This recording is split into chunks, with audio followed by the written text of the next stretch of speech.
You've seen her in the threshold, not stepping in, not turning back, just lingering like a question without punctuation. A still room behind her, lit only by what isn't said. The curtains breathe, but no one does. The chair is empty, and the silence. It isn't peaceful, it stares. You remember her hand trembling not from cold, but from the absence of distraction. No music, no laughter, no reason to perform. And that's when she began to disappear, not with drama, not with fire, but like a candle extinguished by thought. She didn't run from you. She ran from the version of herself that only your silence could show her. You didn't chase. That was your crime. There's a silence only women fear, the one that doesn't ask for their beauty, their words, their help, only their presence. A silence that says stay, and become what you've never pretended to be. And so, she fled again, as she always does. But you are still in the room, and now you hear it too. Even in the quietest moment, she flinches not from noise, but from the absence of mirrors. There is a room in every woman that she avoids, though she built it herself. Not with brick and plaster, but with glances, gestures, and rehearsed laughter. It is not dark. Darkness would be easier. It is neutral, still, unadorned. No spotlight to perform beneath, no enemy to resist. Only the unlit mirror, and the sound of her own breath, not needing to charm anyone. This is the room she fears most. The one in which she is not needed, not adored, not rejected, not watched. The room where no roles apply. You offered it, not by force. You didn't decorate it. You didn't beg her in. You simply left the door open and waited. That is what terrified her most. You thought her silence was consent, that her smile was comfort, that her eyes followed you because they saw you, but it was never you she followed.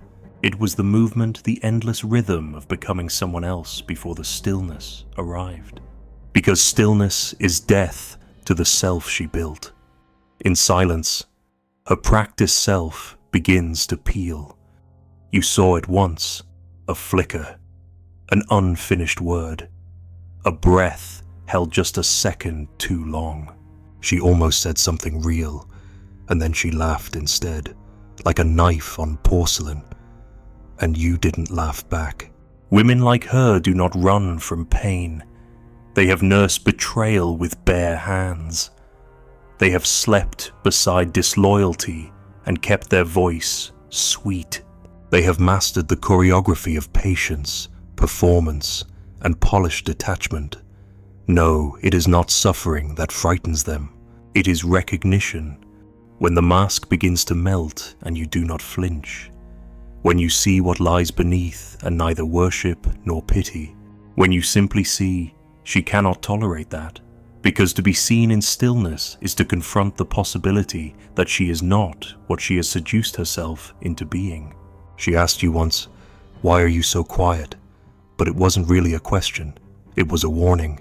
Your silence was not absence, it was exposure. It echoed too much. It gave her nothing to reflect against. No blame, no validation, no friction to stay sharp. She needed you to interrupt her, to make her feel chased, or rejected, or adored anything but still. Because in stillness, her power ends. In stillness, she is no longer the story's center, she is merely present. And she has never learned how to be present without being approved. You never raised your voice. You never chased her when she pulled away. You never tried to fix what trembled.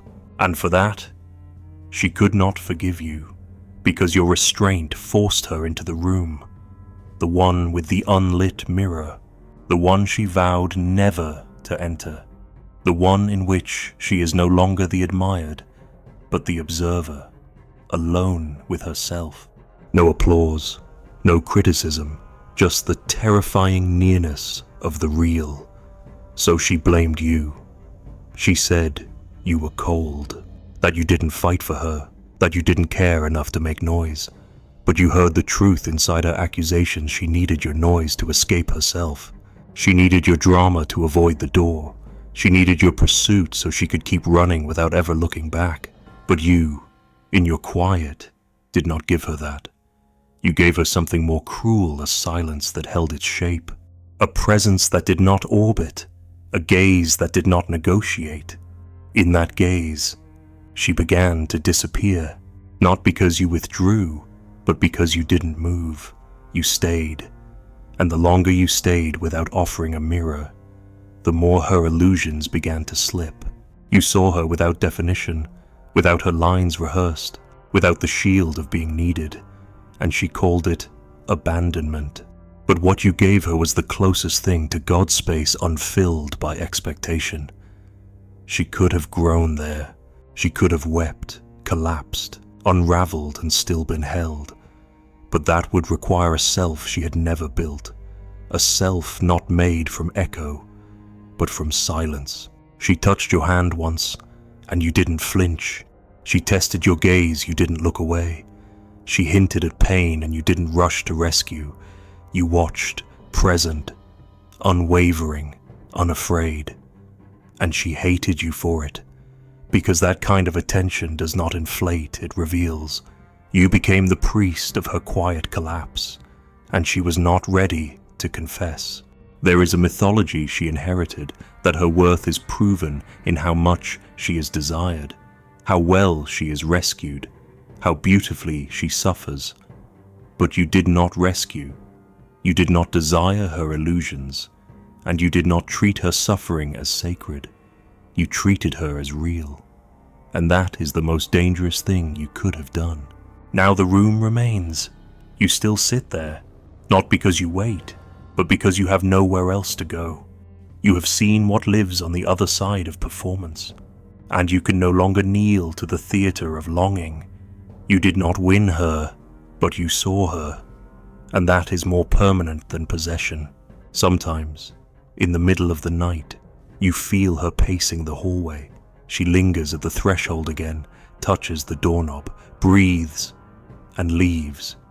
Again, not because she hates you, not because she has moved on, but because your stillness still speaks, and she still cannot answer it. You wonder if she will ever enter, if one day her need for mirrors will die before she does, if one day she will sit beside you and say nothing, and let that nothing be enough. But that is not a hope, it is a grave, because if she does, everything she built to survive will be buried in that silence. And yet, that is what you offer, not love, not redemption, only the room with its bare walls, and still light, and mirror untouched, a space without story, without seduction, without noise. You do not open your arms, you do not reach, you do not speak her name, you simply stay, and the silence grows louder. You moved an inch and she vanished, not because you chased, but because you didn't. There are men whose power is in movement, the pursuers, the charmers, the ones who speak first, kiss first, apologize first, leave first. And then there is you, not slow, not hesitant, but still. You are not performing detachment. You are not wielding silence like a weapon. You simply stay where the noise ends. And that is enough to make her retreat, because to her, stillness is not hase. Stillness is the moment the mask starts slipping. Stillness is the light that exposes, not flatters. And you, in your refusal to dance to the rhythm of her avoidance, became the flame that revealed her shape. You thought she would draw near, attracted to the space you held open. But stillness to a woman who lives in mirrors is not an invitation. It is a warning, because in that stillness, there is no script, no cues, no echo. There is only you, unyielding, unreactive, unafraid to see her unravel. And there is only her unmasked, unscripted, and unprepared for what that means. You offered no pedestal, no battlefield, no rescue rope, just silence and presence. She needed you to be more or less. Anything but what you were, a man who didn't move when she tested you. She told herself you were indifferent, but what she feared was not your coldness, it was your clarity. You saw her patterns before she performed them. You saw the withdrawal before the step back, the tears before the hurt, the seduction before the smile, and you didn't flinch. You didn't reward her for flinching either. That was your sin. You didn't validate her illusion. You didn't enter the dance. And the moment you didn't move, she panicked. Because the performance only works when the audience plays along. There are women who claim to crave safety, but they mean control. There are women who say they want love, but they mean echo. What they fear is the man who loves without being moved, who sees without being seduced, who stays without being held hostage by beauty, pain, or silence. You were that man. You didn't seduce, you didn't fix, you didn't try to be needed. And that is why she had to leave. She told herself a story that you didn't care, that you didn't understand her depth, that your silence was emptiness. But beneath those narratives was a different terror, that your silence was not empty, it was full of knowing, full of presence, full of a patience she hadn't earned. You were not asleep, you were not gone. You were watching, fully awake, and nothing frightens a mask more than an unblinking gaze. You were the first man who didn't chase when she pulled away, the first who didn't flinch when she threatened absence, the first who didn't negotiate when she said she wasn't enough. You offered her no hook to grip, no wound to manipulate, just stillness. You did not weaponize it, you simply embodied it. And she could not enter that space without being stripped. So she left, not in rage, but in performance. She needed an exit that preserved her illusion. Perhaps she accused you of being cold, of being emotionally unavailable. Perhaps she walked out with proud tears, claiming you were too distant, too reserved. But the truth haunts her more quietly than you ever did. The truth is that you stayed still, and she could not. You did not chase her, and so she had to become her own echo. She went looking for noise to drown the silence you left behind. Louder men, faster men, men who rewarded the mask, punished the withdrawal, begged at the altar of her beauty. She returned to the familiar chaos that mirrored her chaos. But when the noise faded and the room stilled, your presence remained. Not in memory, but in absence, in contrast, in that unbearable weight of being seen and not rewarded for hiding. She will call other men brave because they shout, because they pursue, because they perform devotion. But she will never forget the man who didn't move, who didn't need her to be wounded to care, who didn't need her to perform sorrow to stay. You are not the ghost. You are the silence the ghosts cannot chase away. There is a myth that women want the man who fights for them. But some women do not want to be fought for, they want to be distracted from themselves. You didn't offer that. You were not the distraction. You were the mirror, not the mirror that flatters, but the one that reflects without distortion. And that is not a kindness. It is a cruelty she was not yet ready to receive. You didn't move not because you were passive, but because you knew her dance had no place to end. You saw the pattern long before it formed. The flirtation followed by distance. The confession followed by retreat. The cry for depth followed by the terror of intimacy. You had watched it before in others, in yourself, in the world, and you had finally grown tired of moving in circles around broken statues. So you stood still, and in doing so, you broke the rhythm. And now, she calls it your failure, your flaw, your lack of passion.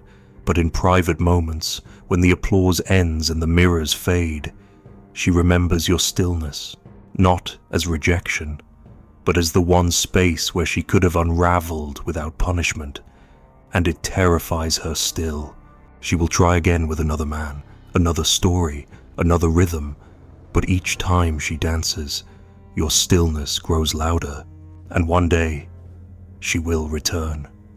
Not to you, but to the silence, not out of desire, but out of exhaustion, and she will sit and she will weep, not for losing you, but for never knowing how to be known by someone who didn't require her to vanish.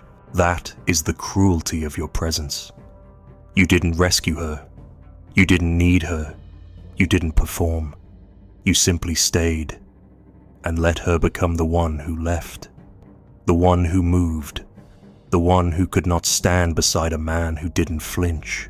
And now you are alone, but not abandoned. You are no longer tempted by noise. You have learned the difference between a woman's desire and her capacity. You have learned that some do not leave because of who you are, but because of what they cannot yet endure. Still, you remain. You remain in that room of silence, unmoved, watching the dust settle, the light shift, the seasons come and go. You do not wait. You do not wish. You simply are. The man who dared to stay still. And that is why she had to vanish. What returns in her absence is not her voice, but the silence she feared you'd hear. You do not speak of her. You do not search for her face in crowds or reread the words she left behind. You do not tell others she was special, and yet she lingers. Not as a person, not even as a wound, but as an echo, one that doesn't fade but sharpens. Her absence did not erase her, it clarified her, and now the silence she fled has become the thing you hear most clearly. A silence she feared because it spoke of things she had never dared name. This silence is not emptiness. It is a presence without disguise, a temple with no idol, a mirror with no adornment. It is the thing beneath every flirtation, every withdrawal, every performance of mystery. And now that she is gone, it sings, not with her voice, but with the sound of what she would not say. It hums in the quiet between your footsteps. It slips between your ribs when the world stops asking for noise. She believed her power was in being seen, but the truth is her power was in vanishing before the seeing began. You remember how carefully she calibrated her presence, a glance here, a half smile there, as if to suggest she was always on the verge of becoming real, but never quite. You offered her reality, and she refused it, because desire fed on the distance, on the almost, on the anticipation that never fulfilled itself. She did not want to be touched. She wanted to be wanted, and in wanting, she remained safe, unexposed. Because if she were ever truly touched, the illusion might fracture. You did not chase her illusion. That was your violence. You saw the structure of her longing, and the foundation was absence. She longed to be longed for. She needed to be needed. She rehearsed loss so she could feel irreplaceable, and yet you refused the script. You watched her leave, not with a clenched fist, but with open hands. You did not grab, you did not close. You simply stayed, and in doing so, you exposed her, not to others, to herself. You forced her to hear what was beneath the echo silence. And it wasn't your silence that frightened her, it was hers, in her world. Silence had always meant rejection, disinterest, emptiness. But you gave her another kind, a silence full of seeing, a silence that required nothing, that asked no performance, that waited without demand, and that, for someone built from feedback, was unbearable. She had never known how to exist without being reflected, without being asked to speak, without being coaxed into revealing what she had rehearsed. But your silence did not coax, it simply was. And now, in your solitude, you begin to understand what you were asking her to confront. You were not offering love. You were offering death, not physical, but symbolic, the death of her roles, the death of her curated self, the death of the woman she believed she had to be. That is what true stillness brings, the death of illusion. And for many, that is more terrifying than pain, because at least pain still affirms a self. Silence dissolves it. She has returned to the mirrors now, to the noise, to the familiar ache of being misunderstood. It is safer than being seen. She will call others distant. She will say they don't get her. But what she really means is they don't reflect her fast enough to keep her from feeling the edge of herself. She will say she wants connection, but what she really wants is avoidance dressed as intimacy. She wants men to orbit her, not to stand still and see. You did not orbit, you did not collapse, you did not become her echo, and so she became your absence. But absence is not silence. Absence is what is left when someone flees their own becoming. You do not mourn her as a person, you mourn her as a possibility, a door left unopened, a mirror she never looked into, a silence she never dared to speak from. What she feared was not your stillness. It was her own voice, the one that only emerges when no one is looking. In truth, you were the only one who ever asked nothing of her, and that was too much. Because to ask nothing is to return her to herself, and she was not ready to meet that self, not unmasked, not unguarded, not unperformed. You were not a man. You were a silence she could not decorate, and so she called you cruel, not because you were, but because you revealed the cruelty she had built into her own life, the endless running, the hunger for approval, the seduction of control. Now, in the stillness, you hear the echo differently, not as loss, but as truth. You see how many masks walk among you, how many speak but never mean, how many desire only what keeps them from waking.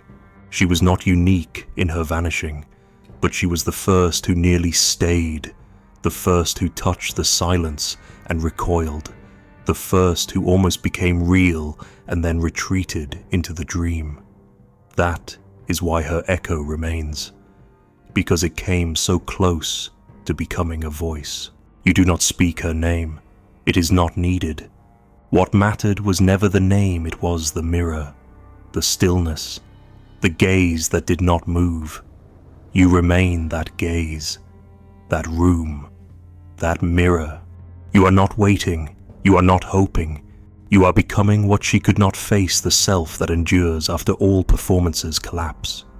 And that is the man she could not stay near, not because you lacked passion, but because you refused illusion. You wonder sometimes not in longing, but in curiosity whether she hears it too now, whether the silence you left in her presence is beginning to stir, whether she finds herself pausing when the world grows quiet, whether she reaches for noise out of instinct and wonders why. You will never know, and that is right, because what you offered her cannot be answered with words, only with return, not to you, but to the silence, the unadorned presence of self. She once asked if you believed in soulmates. You didn't answer, because you knew what she meant was, do you believe someone will keep chasing me even after I've disappeared? And your silence said no. Your silence said, I do not believe in souls that run from their own voice. I do not believe in building futures on escape. I do not believe in chasing what will only flee again. And that silence was the answer she could not bear. Now, you walk alone, but not without meaning. You are accompanied by what most never know, the unbearable weight of not moving, the clarity that comes from not flinching, the echo of every illusion you refuse to entertain. You do not need applause for it. You do not need to be thanked. You have heard the echo become silence, and you have stayed, and she, wherever she is, still runs, not from you, but from the moment she nearly became real. Somewhere, a candle flickers in a room no one enters. The window is half open, the air does not move, dust gathers on the mirror. Untouched, a chair faces the center, but no one sits. There is no sound, but if you listen, you'll feel something shift, not in the walls, not in the wind, but behind your ribs. It is not her returning, it is the version of you that never chased. Still seated, still watching, still not asking her to speak.